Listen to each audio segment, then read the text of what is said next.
จะว่าลูกผู้ใดว่าสันเถาะคันเหตุให้พ่อแม่ได้ปลื้มอกปลื้มใจภูมิอกภูมิใจโดยเฉพาะการบวชเป็นสิ่งที่ปรารถนาของพ่อของแม่เป็นอย่างมากส่วนพอบวชบัดนี้ลูกเต้าที่เป็นสัมมาทิฏฐินี่ก็ย่อมภูมิใจอีดีบ่แม่นว่าข้าเจ้าบ่อยากเลี้ยงพ่อบ่แม่นข้าเจ้าบ่อยากเลี้ยงแม่เป็นความภูมิอกภูมิใจอีดีเรื่องกับพ่อแม่ให้ลูกบวชนั่นแหละบ่ต่างอีหยังกันมันเกิดความภูมิอกภูมิใจอีดีว่าซั่นเถาะเห็นชายผ้าเหลืองของลูกนี่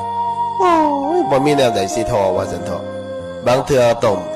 ความตื่นตันใจอิ่มใจเอิบอิ่มใจด้วยอำนาจแห่งปีติธรรมปีติธรรมเกิดขึ้นในดวงจิตของพ่อของแม่ย่ามใดว่าซั่นเถาะมันจะเป็นเหตุให้เกิดความตื่นตันใจความตื่นตันใจตัวนี้แหละมันจะเป็นเหตุเป็นปัจจัยให้น้ำตาของ